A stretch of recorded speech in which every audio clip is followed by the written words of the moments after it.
네, 금주일은 사순절 5번째 주일입니다. 사순절은 예수님의 고난을 기리면서 지키는 절기입니다. 이 시간에는 왜 예수님께서 이 세상에 오셔서 고난을 받으셨는가 하는 것에 대해서 생각해 보고자 합니다. 왜 예수님께서 이 세상에 오셨죠? 이 질문에 대해서 우리는 여러 가지 형태의 대답을 할 수 있습니다. 우리를 구원하시기 위해서 오셨죠. 또 우리에게 영원한 생명을 주시기 위해서 오셨습니다. 십자가를 지시기 위해서 오셨습니다. 자, 그런데 이 모든 것은 동일한 한 가지의 내용을 말씀하고 있는 것입니다. 하나님께서 우리를 사랑하시기 때문에 오셨다는 것. 오늘 본문 말씀은 이 예수님께서 우리를 사랑하시기 위해 때문에 오셨다는 것을 어떤 말로 표현하고 있느냐면 불쌍히 여겨라고 하는 말로 표현을 하고 있습니다. 왜 예수님께서 이 세상에 오셨습니까? 왜 고난을 당하신 겁니까? 우리를 불쌍히 여기셨기 때문에 그렇습니다. 본문은 어떤 율법교사가 예수님을 시험하기 위해서 행한 한 가지 질문으로부터 시작을 합니다. 선생님, 내가 무엇을 하여야 영생을 얻으리까? 그의 질문은 동일한 질문했던 부자 청년을 떠올리게 해줍니다. 그는 영생을 얻고 싶은 간절한 그런 소원이 있었습니다. 그래서 예수님께 찾아와서 그렇게 질문했습니다. 선생님, 내가 무엇을 하여야 구원을 얻으리까? 그러나 오늘 율법교사가 질문한 것은 영생에 대한 갈급한 마음 때문이 아니었습니다. 그는 자신이 영생 얻은 것에 대해 초의 의심도 없는 사람이었습니다. 그러면 그가 왜 이 질문을 한 거죠? 그것은 예수님이 어떤 분인가 하는 것을 떠보기 위해서, 시험하기 위해서 질문을 한 것입니다. 이에 대해 예수님께서는 율법이 무엇이라고 기록되어 있으며 내가 어떻게 읽느냐라고 되물으셨습니다. 그는 율법교사 아닙니까? 그렇기 때문에 예수님께서 내가 율법을, 하나님의 말씀을 어떻게 해석하느냐 하는 그의 해석의 태도에 대해서 질문을 하신 것입니다. 율법교사는 예수님의 질문에 바르게 대답을 했습니다. 자, 27절에 그의 대답이 나오는데요, 함께 소리내어서 읽겠습니다. 27절입니다.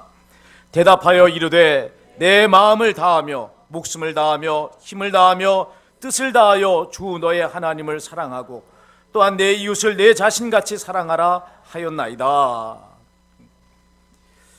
율법교사가 가지고 있는 율법의 지식은 훌륭했습니다.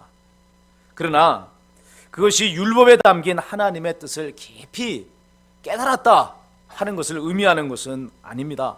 그가 대답한 이 사랑의 이중계명, 하나님을 사랑하라, 이웃을 사랑하라 하신 이 이중계명은 구약 성경에 나오는 그 말씀입니다.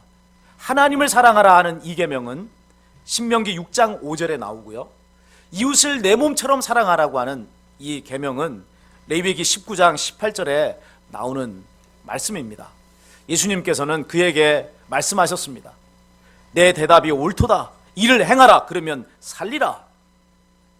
지금 예수님께서 율법교사에게 뭐라고 말했습니까? 행하면 살리라 말씀하셨죠. 방점이 찍히는 것이 어디입니까? 아는 것에 방점이 찍힙니까? 아니면 행하는 것에 방점이 찍힙니까? 행하는 것에 방점이 찍히는 것을 봅니다. 이것은 우리가 영생을 얻는 길이 행위에 있다 하는 것을 말씀하는 것이 아닙니다. 참된 알미라고 하는 것은 행함으로 연결되어야 한다는 것입니다. 백날 하나님을 사랑합니다 라고 말한다 할지라도 하나님께 대한 사랑의 행위가 따르지 않으면 그가 말하는 사랑은요, 진정성이 없는 것 아닙니까? 백날 이웃을 사랑합니다 라고 그렇게 외쳐도 그가 이웃을 사랑하는 어떤 행동도 취하지 않는다면 그 사랑은 헛것일 수밖에 없는 것입니다. 세상에 얼마나 많은 사람들이 이렇게 살아가는지 모릅니다.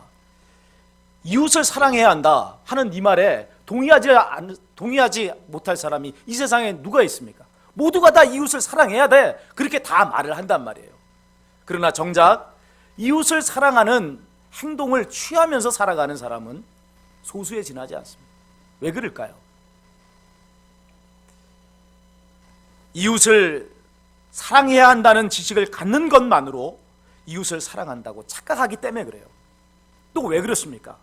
다른 사람이 이웃에게 잘못을 저지르는 모습을 보고 비난하는 것으로 이웃을 사랑한다고 착각을 하는 것입니다. 이웃에 대한 사랑의 행위는 하지 않으면서 그런 생각을 가지고 있다는 것, 다른 사람이 이웃 사랑하지 않는 모습을 보면서 그것을 비난하는 것으로 나는 이웃을 사랑해 라고 생각하며 살아가고 있기 때문에 그렇다는 것이죠.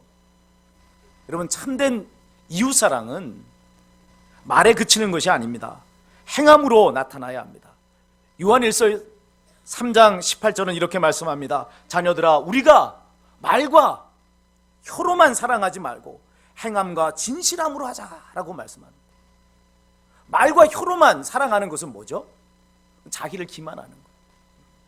사랑의 행위는 없는 채 말과 혀로만 사랑한다면 그 사랑이 무슨 진정성이 있겠어요? 그 사랑이 어떻게 진짜 사랑이라고 말해줄 수 있겠습니까?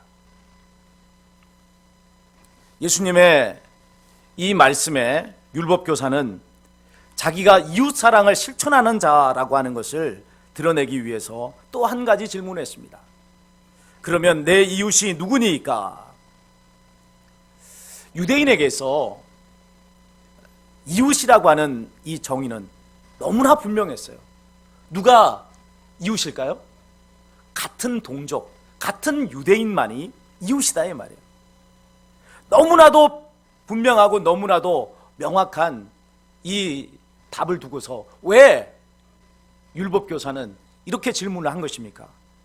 자신이 얼마나 온전히 이웃 사랑을 실천하는 자인지를 확인시켜주기 위해서 이 질문을 한 것입니다. 그런데 여기서 예수님께서는 도리어 그가 가진 이웃 사랑이 얼마나 율법의 요구에 미치지 못하는 외식적인 것인가 하는 것을 드러내셨어요. 이것은 율법교사 한 사람에 대한 말씀이 아니라 그 당시 유대교 전체에 대한 책망의 말씀이었다는 사실을 알아야 합니다. 예수님께서는 선한 사마리아 사람의 비유로 알려진 말씀을 통해서 진정한 이웃사랑이 무엇인가 하는 것을 가르쳐 주셨습니다. 어떤 사람이 예루살렘에서 여리고로 가다가 강도를 만나게 됐습니다. 예루살렘은 해발 고도 750m의 높이에 있는 790m의 높이에 있는 높은 지역에 있는 그런 도시입니다. 거기에 비해서 여리고는요, 지중해 수면보다도 250m가 낮아요. 따라서 이 예루살렘에서부터 여리고로 가려면 계속해서 내리막입니다. 급경사를 이루고 있는 그런 내리막이에요. 벌써 10여 년 전에 제가 성지순례를 갔다가 예루살렘에서 여리고로 내려가게 됐습니다. 근데 버스를 타고 내려가는데 계속해서 내리막만 있는 거예요. 도대체 왜 이렇습니까? 가이드에게 물으니까 이 예루살렘은 높은 지역에 있는 반면에 여리고는 저 해수면 밑에 있다는 거예요. 그래서 가는 길이 계속해서 내리막입니다. 그뿐만 아니라 지형이 얼마나 험한지, 이거 길이 꾸불꾸불꾸불하고 양쪽에는 모두가 다, 한쪽에는 낭떠러지, 한쪽에는 비탈이, 산이 이렇게 놓여져 있습니다. 자, 그런 까닭에 바로 이 예루살렘에서 여리고로 내려가는 길은 강도들의 상습 출몰지역이었습니다. 강도들의 아지트였다 이 말이에요.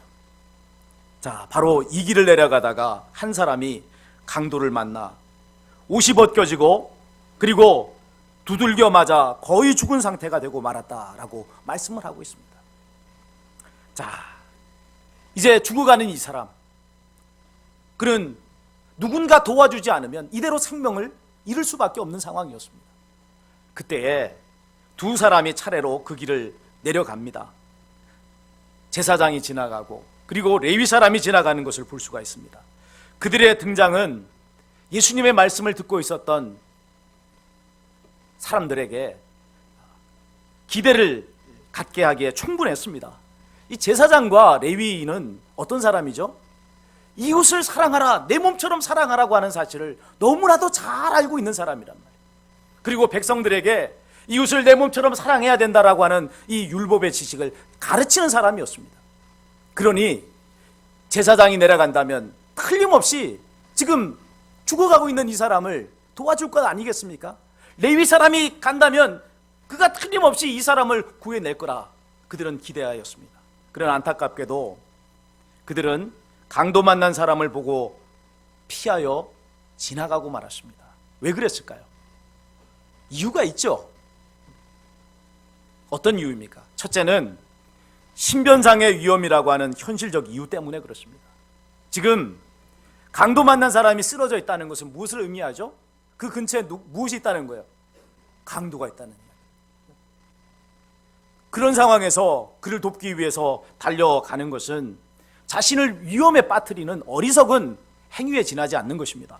만일 여러분이 늦은 밤 시간에 어둑어둑한 그 가로등도 제대로 비치지 않는 골목길을 가는데 거기에 한 사람이 강도 만나서 쓰러져 있다면 여러분 어떻게 하겠어요?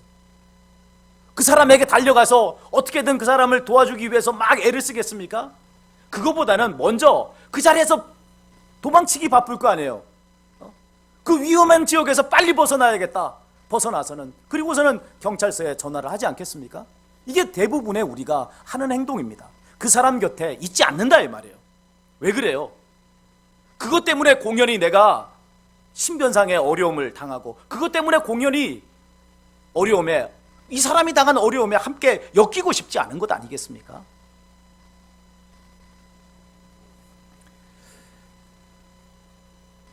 여기서 말씀하는 강도 만난 사람이라 하는 것은 우리가 이 세상에 살아갈 때 만나게 되는 예기치 않은 불행한 인생의 모습을 대표적으로 말씀해 주는 것입니다.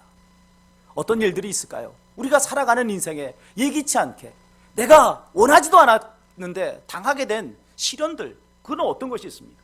뺑소니 사고를 당해서 길거리에 방치된 채 버려질 수 있는 거예요. 그것이 여러분 우리 인생에 일어날 수 있는 일인 거죠. 또 어떤 일이 일어날 수 있습니까? 어느 날 갑자기 정리해고를 당해서 그래서 직장을 잃어버릴 수 있습니다. 또한 원치 않는 병으로 인해서 사경을 헤매는 그런 일이 벌어질 수도 있습니다.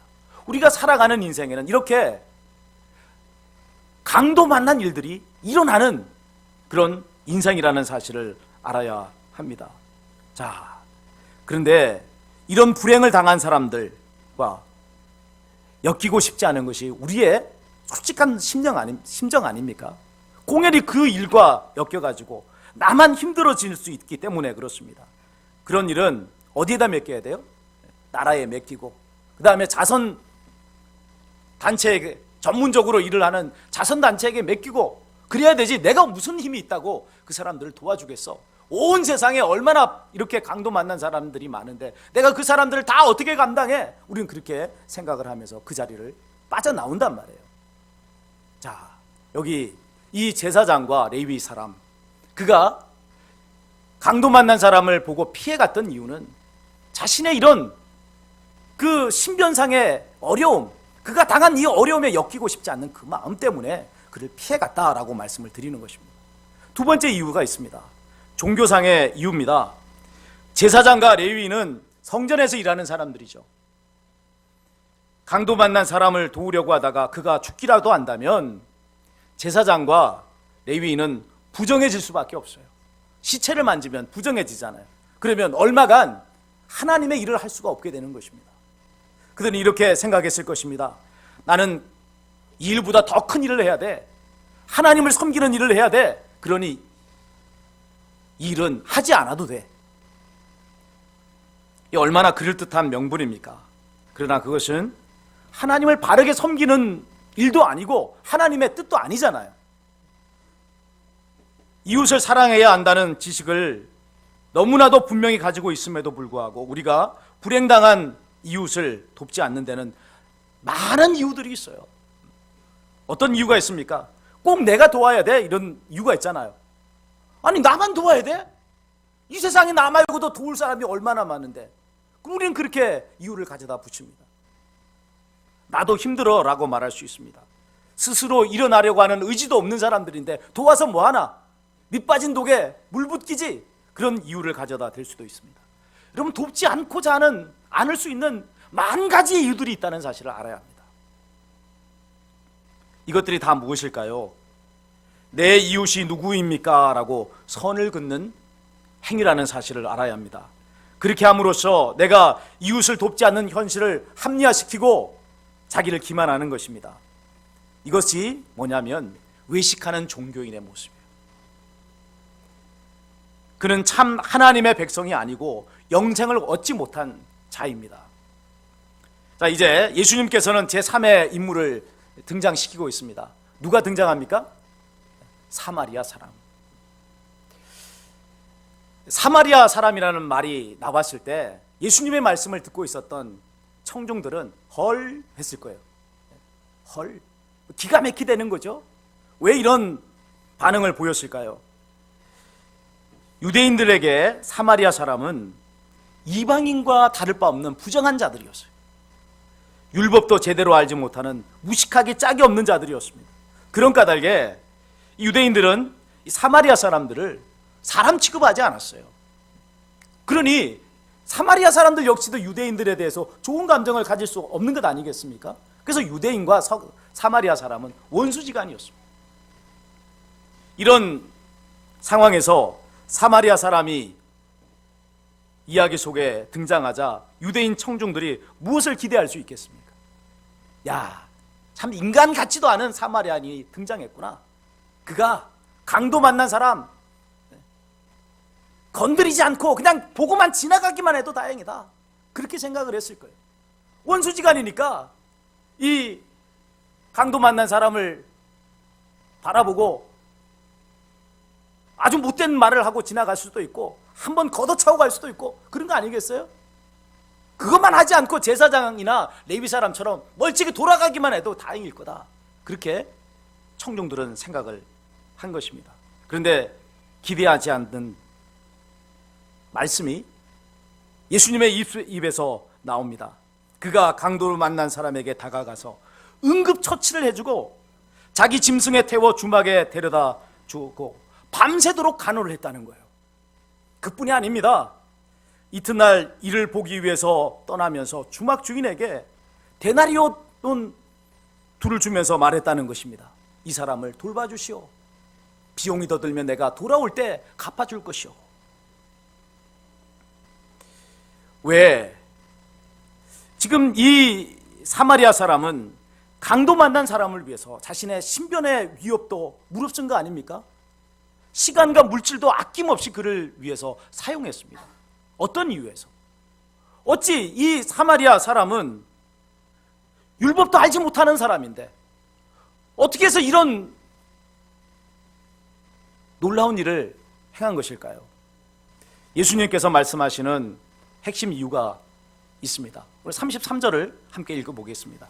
33절이에요. 함께 읽습니다. 어떤 사마리아 사람은 여행하는 중 거기 이르러 그를 보고 불쌍히 여겨. 핵심 이유가 뭐죠? 불쌍히 여겨. 불쌍히 여겼다는 거예요. 여러분, 헬라어로 불쌍히 여겨는 창자가 끊어질 것 같은 동정심을 느꼈다는 것을 말을 하는 것입니다. 그 사람의 불행을 나의 불행으로 여겼다. 이것이 바로 불쌍히 여겨라고 하는 이 말씀의 뜻인 것입니다. 사마리아 사람은 내 이웃이 누구입니까? 라고 따지지 않았어요. 그가 유대인인지 사마리아 사람인지 알아보지 않았습니다. 왜? 자기 방어도 하지 못하면서 이 위험하게 짝이 없는 여리고로 내려가는 길을 가느냐고 강도 만난 사람을 몰아세우지도 않았습니다. 그에게 강도 만난 사람의 일은 자기의 일과 같았습니다. 그래서 그는 기꺼이 신변의 위협을 무릅쓰고 그에게 다가가서 그를 응급처치를 합니다. 그리고 시간과 물질을 투자해서 그를 위해서 아낌없이 간호하고 그를 위해서 사용하는 것을 볼 수가 있습니다. 우리는 이 말씀에서 물질과 관련한 세 가지 인생관이 있다 하는 것을 확인할 수가 있습니다. 첫 번째는 강도가 가진 인생관이에요. 이 강도는 어떤 재물과 관련한 어떤 인생관을 가지고 있습니까? 남의 것을 내 것으로 생각하는 사람. 이게 강도가 가진 인생관이에요. 재물관. 두 번째 인생관은 제사장과 레위 사람의 인생관입니다. 이들이 가지고 있는 인생관은 내 것은 나를 위해서 사용하는 것이다 라는 인생관을 가지고 있어요. 세 번째로 사마리아 사람이 가진 인생관은 나의 것은 또한 너의 것이다 라고 하는 것입니다. 이런 인생관들이 각기 다른 행동들을 드러냈던 것을 확인할 수가 있습니다. 강도의 인생관은 어떤 행동으로 나타났습니까? 사람을 때려서 남의 것을 빼앗고 옷을 벗기고 거반 그 사람을 죽게 만드는 그런 행동으로 나타났어요. 또 제사장과 레위인의 이 인생관은 어떻게 나타났습니까? 그를 보고 피해서 지나가 버리는, 못 본 척하고 지나가 버리는 그런 행동으로 나타났습니다.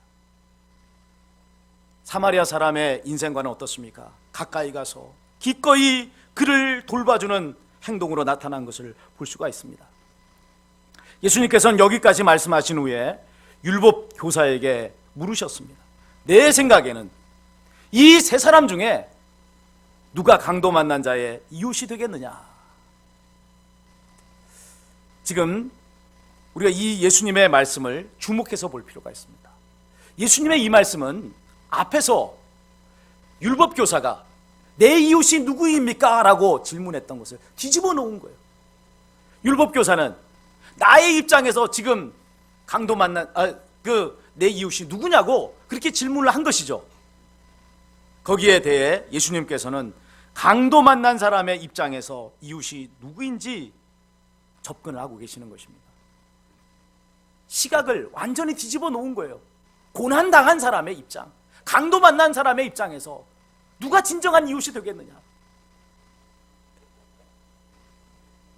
예수님의 질문에 율법교사는 마지못해 대답을 했습니다. 자비를 베푼 자니이다. 이 율법교사가 이렇게 대답을 한 것은 자기 입으로 사마리아 사람이 선한 사람입니다 말하고 싶지가 않은 거예요. 그만큼 사마리아 사람들에 대한 증오심, 미워하는 감정이 가득 있었던 거죠. 그래서 자비를 베푼 자니이다 그렇게 말합니다. 곧 예수님의 말씀이 뒤이어졌습니다. 가서 너도 이와 같이 하라. 이를 행하라 그러면 살리라 하신 말씀의 반복인 것입니다. 율법교사가 예수님께서 내가 율법을 어떻게 읽느냐라고 말씀했을 때 율법교사가 뭐라고 말씀했습니까? 하나님을 목숨을 다해서 사랑하라. 내 이웃을 내 몸처럼 사랑하라고 읽습니다. 이 말을 했을 때 예수님께서 하신 말씀이 이거 아니에요? 이를 행하라. 그러면 내가 살리라. 이 말씀의 본질적인 해석, 이 말씀의 깊은 의미, 이게 뭐예요? 바로 사마리아 사람의 비유에 나타나는 말씀인 거예요. 지식으로만 하나님의 율법을 아는 자가 되지 말고 행하라는 거죠. 누가 내 이웃인가? 라는 질문으로 자꾸만 이웃을 구분하지 말고 편을 가르지 말고 그래서 하나님의 말씀을 왜곡시키지 말고 도움이 절실한 필요한 자에게 진정한 이웃이 되라는 말씀인 것입니다. 그럴 때 영생을 얻는 자가 되는 것입니다. 오늘 이 말씀은요, 예수님을 믿지 않아도 자선사업을 하고 구제사업을 하는 사람은 영생을 얻는다는 말씀으로 오해해서는 안 됩니다. 자선사업을 하고 구제사역을 하는 것, 여러분 너무나도 귀한 일이에요. 우리가 이 땅에 살아가면서 사람으로서 가장 우선순위에 둬야 될 일이 뭐겠습니까? 사람 살려내는 일 아니에요? 사람 살려내는 일, 굶어서 죽어가는 사람들 살려내는 일, 그거보다 더 급하고 중요한 일이 어디 있겠습니까? 그러기에 자선사업, 구제사업을 하는 것은 너무나도 귀하고 가치 있는 일임에 틀림없습니다. 그러나 그것이 우리에게 구원을 주나요? 그렇지 않단 말이에요. 하나님을 떠나서 죄에 빠진 인간이 몇 가지 선한 행위를 했다고 해서 그것 가지고 구원을 받을 수 있는 것이 아닙니다. 그러나 그 역은 성립이 됩니다. 구원 얻은 하나님의 백성이라면 마땅히 이웃을 돕는 자가 되어야 한다는 것입니다. 구제사업, 구제사역이라고 하는 것은 구원 얻은 하나님의 백성에 있어서는 여러분 선택사항이 아니에요. 나는 열심히 예배드리고 열심히 하나님을 섬기니 그거 안 해도 되는 것 아닙니까? 그거 안 해도 천국 가는 거죠. 이렇게 말해서는 안 된다 이 말이에요. 내가 예수님을 믿고 구원 얻었다면 여러분 구제사역은 반드시 해야 될 일이에요. 하지 않으면 안 되는 일이란 말이에요. 이유가 무엇입니까? 우리가 얻은 구원 때문 아닙니까? 왜 하나님께서 우리를 구원해 주셨나요? 무엇 때문에 구원해 주셨어요? 우리를 불쌍히 여기시기 때문에 구원해 주신 것 아닙니까? 하나님을 떠난 인류의 모습은 강도 만난 사람하고 똑같습니다. 도둑이 오는 것은 도둑질하고 죽이고 멸망시키기 위해 온다고 말씀을 하셨습니다. 사탄의 유혹에 속아서 하나님을 떠난 인류는요, 성전이 있는 예루살렘을 떠나서 여리고로 내려가다가 강도 만난 사람과 똑같은 그런 모습이 되었습니다. 최근 2년 사이 우리나라 국민들은 계속해서 큰 충격들을 연거푸 받고 있습니다. 세월호로 인해서 얼마나 큰 충격을 받았습니다. 그 꽃 같은 아이들이 물속에서 죽어가는 것을 생각하면 너무나도 마음이 아프고 먹먹하기 짝이 없습니다. 또한 전임 대통령의 일로 인해서 얼마나 또한 큰 충격을 받았습니다. 그리고 최근에는 미투 운동을 인해서 또 날이 새면 보도되는 그 성추행의 그런 뉴스 때문에 여러분 뉴스를 보는 것이 두려운 그런 시대를 우리가 지나가고 있습니다. 가슴이 먹먹하다 못해서 쓰라리기까지 한 그런 시대를 우리는 살아가고 있는 것입니다. 왜 이런 일이 벌어졌죠? 누가 나빠서가 아닙니다. 누가 특별하게 악한 자였기 때문에 그런 것이 아닙니다. 왜 그런 것입니까? 사탄이 그렇게 한 것이라 이 말이에요. 죄로 인하여 어떤 이들은 강도들이 되었고 어떤 이들은 강도 만난 자가 된 거예요. 그래서 모두가 다 멸망에 빠진 기가 막힌 운명의 존재들이 된 것입니다. 이것이 하나님을 떠난 인류의 모습 아닙니까? 이런 비참한 현실에서 우리를 구원하시기 위해서 예수님께서는 오셨단 말이에요. 하늘에서 보시니 인간의 처해진 이 모습이 너무나 불쌍한 거예요. 너무나 기가 막힌 것 아닙니까? 그래서 예수님께서 우리를 구원하시기 위해서 이 세상에 오셨습니다. 구원을 얻은 우리는 선한 사마리아 사람인 예수님의 돌보심으로 새 생명을 얻은 자들이 된 것입니다. 그러면 이렇게 새로운 인생을 얻은 우리가 해야 될 일이 무엇이겠어요? 예수님의 손과 발이 되어서 여전히 강도 만나 신음하고 있는 이웃을 살려내는 일, 그것을 우리가 해야 되는 것 아니겠습니까? 그 일을 하지 않는다면 우리가 어찌 하나님의 은혜를 아는 자라고 할 수 있겠습니까? 그것을 하지 않는다면 어떻게 구원받은 하나님의 백성이라고 말할 수 있겠어요? 가서 너도 이와 같이 하라고 말씀하셨습니다. 지금 나도 힘들 수 있어요. 구원 얻었지만 하나님의 백성이 됐지만 힘들 수 있습니다. 내 코가 석자인데 누구를 도와줍니까? 라고 말할 수도 있습니다. 그러나 그러기에 도울 수 있는 거예요. 내가 아픔을 전혀 알지 못하고 기가 막힌 그 역사를 체험하지 못했다면 누구를 도와줄 수 있겠어요?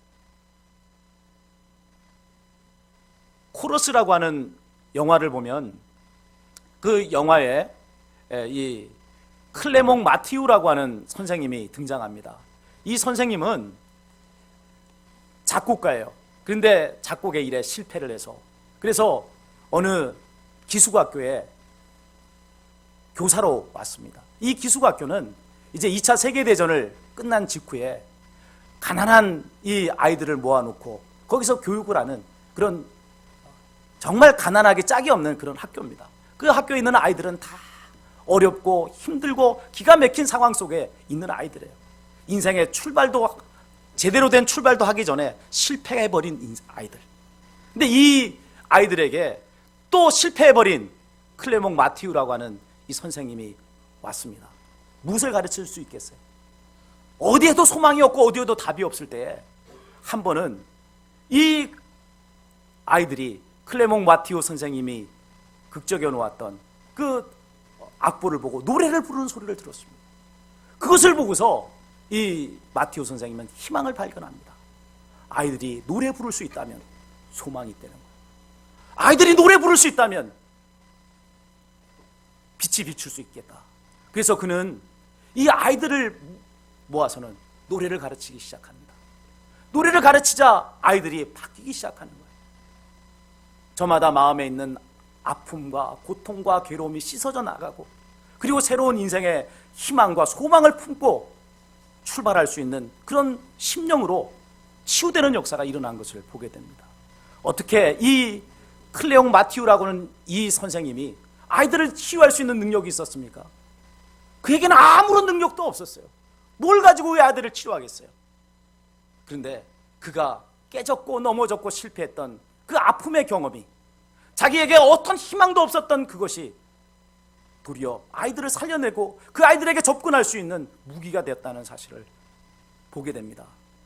여러분, 나도 지금 힘들어요.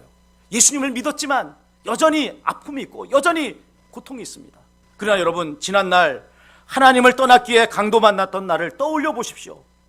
그때 누가 나를 도와줬습니까? 그때 누가 나를 살 수 있도록 만들어 주었습니까? 여러분, 외식하는 종교인이 되지 맙시다.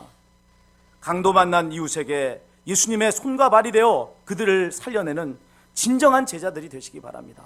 하나님께서 우리에게 필요한 것들을 공급해 주시고 우리의 강도 만난 이웃을 살려낼 수 있도록 넉넉한 것들로 채워주실 줄로 믿습니다. 가서 너도 이와 같이 하라. 우리 모두 이렇게 하나님의 사랑을 말과 혀로만 언급하는 자들이 아니라 행함과 진실함으로 실천하시는 복된 하나님의 사람들 되시기를 주님의 이름으로 축원을 드립니다.